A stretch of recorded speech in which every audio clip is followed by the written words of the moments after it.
मैं सबसे पहले आप लोगों को धन्यवाद देता हूं, क्योंकि आप लोग अपना बहुमूल्य समय देकर यहाँ पर आप लोग उपस्थित हुए हैं।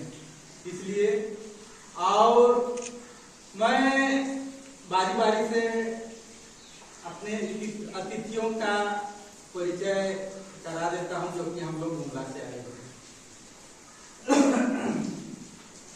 और हमारे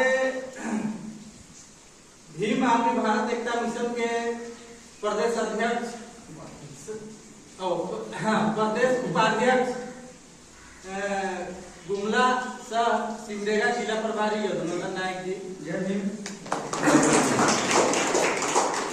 और गुमला जिला के भीम आर्मी भारत एकता मिशन के जिला अध्यक्ष मैं कृष्णा नायक। और हमारे भीम आर्मी भारत एकता मिशन के जिला संगठन सचिव शंकर रजक जी, हमारे भीम आर्मी भारत एकता मिशन के जिला सहायक सचिव दुर्गा राम जी, और हमारे भीम आर्मी भारत एकता मिशन के जिला महामंत्री राकेश राम जी, जय भीम। रविदास पंचायत समिति का सचिव महोदय जी, और आप लोग यहाँ पर जो भी उपस्थित हैं अपना बहुमूल्य समय देकर, इसके लिए आप सबों को धन्यवाद। तालाब से पानी पीने का अधिकार नहीं था। हमारे लोग जब जमींदार लोगों के घर के सामने से गुजरते थे, उस समय हमारे लोग जूता या चप्पल जो पहने होते थे उसका अपना सिर में लेकर उस जमींदार का घर पार होने तक सिर में रखकर पार होते थे, उसके बाद में पहनते थे। हमारे लोगों को ऐसा कुरीतियों से हम लोगों को थोपा गया था। हमारे लोगों को थूकना या हमारे मतलब चलते हैं सो पांव का पंजा का निशान ना रह जाए, इसके लिए हमारे लोगों को गला में हंडी और कमर में झाड़ू बांधकर हम लोग का पूर्वजों ने चला करते थे। तो भारत का संविधान निर्माण होने के बाद बाबा साहेब भीमराव अम्बेडकर जी ने जितने भी कुरीतियां थी हम लोगों पर थोपा गया था, ऐसा उसको सारे को खत्म कर डाले। इसीलिए मैं आप लोगों को बोला जय भीम और जय संविधान। और ये भीम आर्मी भारत एकता मिशन संविधान को लेके चलता है, और दलित बहुजन मूल निवासियों का जो अत्याचार या शोषण जो होता है उसको संवैधानिक तरीका से तौर से उसको न्याय दिलाने का काम करता है। इसलिए आप लोग से मैं यही अपील करूंगा कि भीम आर्मी भारत एकता मिशन में जुड़े और अपना समाज के लिए आवाज बने और अपना समाज को न्याय दिलाने का काम करें। बस मैं इतना ही बोलकर अंत करता हूँ। जय भीम, जय संविधान। सबसे पहले इस झारखंड राज्य में हम लोग को जो भी बड़े लोग छोटे लोग को सभी को आदर सूचक शब्द बोला जाता है। जय जोहार, कम से कम जय जोहार तो बोलिए। जय जोहार। जय भीम, जय भीम, जय भारत। हमारे बहुजन समाज में जन्मे संतों और गुरुओं को पहले कोटि कोटि नमन करते हैं। साथ ही साथ करुणा के सागर गौतम बुद्ध के चरण में फूल अर्पित करते हुए और फिर से एक बार बहुजन महापुरुष के चरण में फूल अर्पित करते हुए अपने बातों को मैं आप लोग के बीच में रखना चाहता हूं। साथियों, आप लोग हमारे भीम आर्मी भारत एकता मिशन के जिला अध्यक्ष श्री कृष्णा नायक के द्वारा हमारे बीच में सभी लोग को परिचय हुआ ही है। और मैं एक बार फिर से, कुछ भी हो जाता है, हमारे साथ में मारपीट हो जाता है या मुकदमा हो जाता है, तो हम लोग कहीं ना कहीं न्यायालय जाते हैं, थाना जाते हैं या नहीं जाते हैं। तो अगर मान लीजिए महाराज अगर हमारे किसी के साथ या झगड़ा हो जाता है तो हम कहाँ जाते हैं? थाना जाते हैं। तो थाना में अगर मान लीजिए हमारे जो भी शोषित वर्ग के लोग हैं हम लोग, और इस शोषित वर्ग के जिसे बड़े जनरल कैटेगरी के कहीं ना कहीं आज हम लोग को जाति सूचक शब्द से तुरंत पुकार दिया जाता है। क्या पुकारा जाता है कि नहीं? तुरंत जाति से हम लोग को कहीं ना कहीं संबोधित करते हैं। तो ऐसे हम लोग अपमान कभी सहेंगे नहीं, और इस अपमान को कहीं ना कहीं अगर मान लीजिए रक्षा करने के लिए हम लोग के लिए एक स्पेशल बाबा साहब डॉक्टर भीमराव अंबेडकर संविधान के माध्यम से कहीं ना कहीं हम लोग को सुरक्षा प्रदान किए हैं। और इस सुरक्षा के लिए जब हम लोग को कवच बना दिया गया है और एक स्पेशल थाना में हम लोग के लिए एक थाना बनाया गया है, और यही थाना को जो भी सुख माने दुख दर्द होता है तो हम फरियाद लेने के लिए किनके पास जाते हैं? थाना प्रभारी के पास। और यही हमारा कहीं ना कहीं अगले दोषीदार व्यक्ति को कार्रवाई करने का काम हमारे थाना प्रभारी एसटी एसपी का थाना प्रभारी करते हैं। क्या करते हैं कि नहीं? तो इनके साथ में क्या हम संबंध बना कर रखें या नहीं रखें?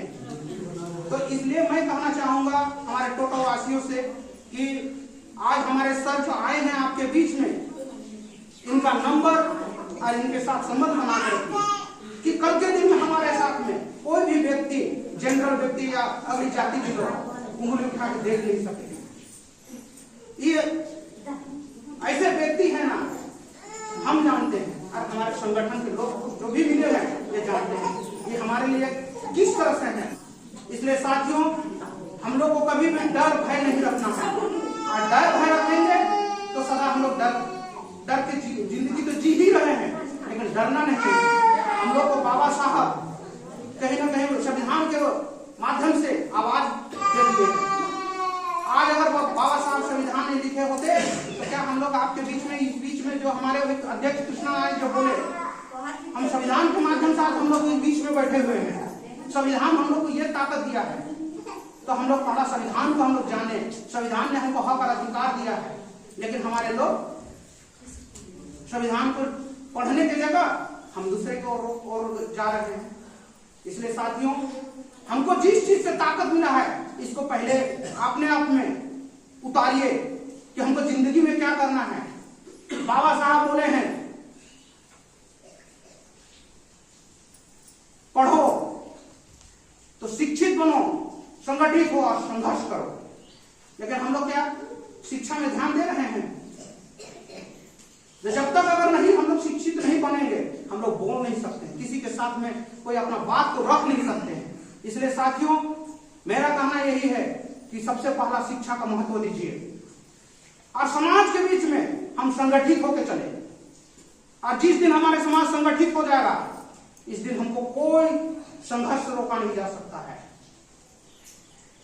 माननीय कांशीराम साहब बोले हैं कि बहुजन हिताय बहुजन सुखाय, और हम लोग आज बहुजन हैं 85%, फिर भी हम 15% की गुलामी काट रहे हैं। क्यों? सिर्फ हम लोग जाति में बटे हुए हैं, और जाति में बटने के कारण आज हम लोग के साथ में कहीं ना कहीं विरोधी इसका गलत फायदा उठाता है। इसलिए बहुजन का मतलब आप लोग कौन कौन जानते हैं? हाथ उठाइए तो दिल से उठाइए हाथ।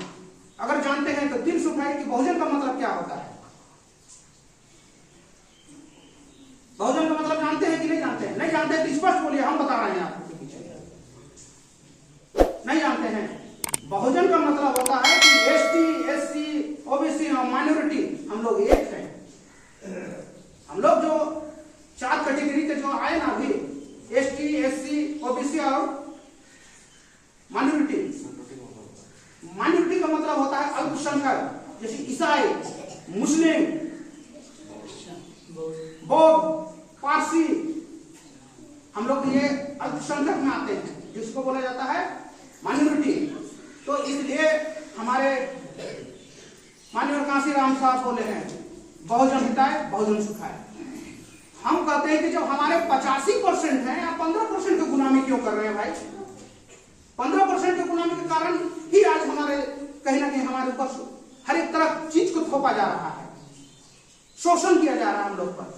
हमारे लोगों को बीच चौराहे पर बेइज्जती किया जा रहा है, मूछ रखने से हत्या कर दी, घोड़ी चढ़ने से इसको खींच उतार मार दिया जाए। बच्चा मरता से पानी पीने से इसको हत्या कर दी जा रही है। आज फिलहाल आप देखे होंगे 5 महीना के पहले इंद्र कुमार मेघवाल के विषय में जान रहे हैं कि नहीं? इसका सिर्फ दोस्त था, घड़ा से निकाल के, मटका से निकाल के पानी पी लिया स्कूल में, और इसको इस तरह से बेरहमी तरीका से मारा गया कि इसका कान का जाली फट गया। 27 दिन तक उन्होंने संघर्ष किया अपने जीवन के लिए, लेकिन अंतिम इसका क्या हुआ?